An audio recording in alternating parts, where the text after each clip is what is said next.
Greetings and welcome to our daily Devo for Thursday, the 26th of October today. Thursday, the 26th already. Devotion for today is entitled, Jesus Repeatedly Anticipates Passion Week. Jesus repeatedly anticipates Passion Week. Matthew, Mark, and Luke are all recorded here. And again, you'll have those posted with the YouTube video. Third time is the charm, but not in this case. This is the third time Jesus spoke to the 12 about the events of what we call Passion Week, the last week of his life. They did not find the idea appealing the first two times they heard it. The third rendition did not change their perception. Let's take a look at the evolving lesson Jesus taught and the way the disciples reacted to it. First, note that each conversation on Passion Week occurs in a different location.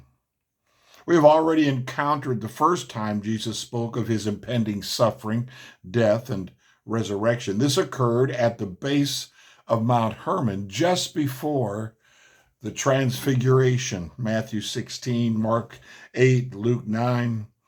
He raised the topic again when they got to Galilee, Matthew 17, Mark 9, Luke 9.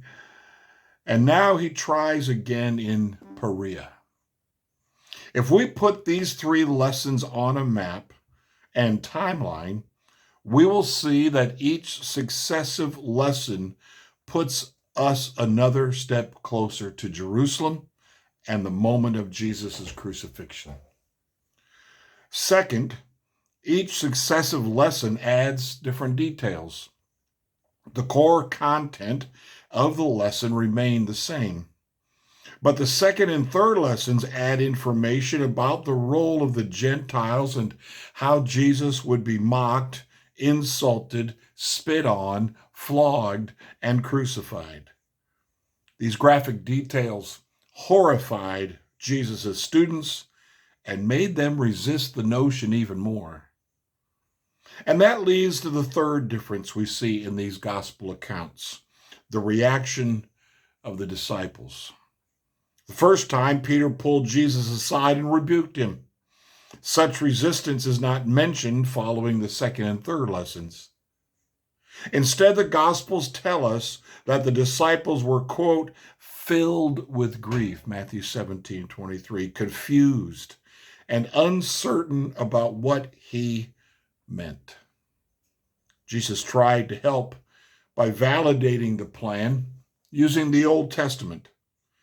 Everything that is written by the prophets about the Son of Man will be fulfilled. Luke 18:31.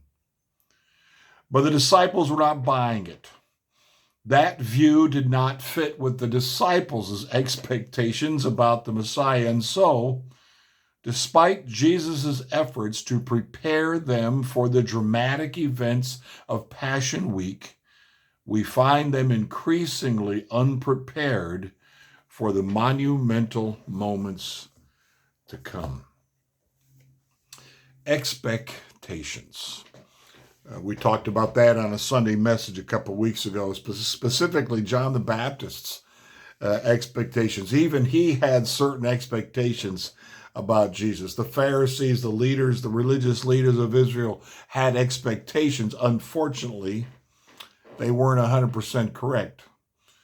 And so when Jesus' words, Jesus' life, Jesus' goals, when those things did not meet up with their expectations, and instead of learning from that, they maintained their expectations and just simply started to assume that Jesus was not the guy, that Jesus was wrong. This is a problem that mankind has in everything, in every time, in all kinds of situations. Here's what I thought would happen. Here's what I thought should happen, and it didn't happen, so God, I'm mad at you. Jesus, why aren't you hearing my prayers? Why do you let these bad things happen to good people? expectations are, for me anyway, my opinion, one of the worst things we can hold on to, because we don't know.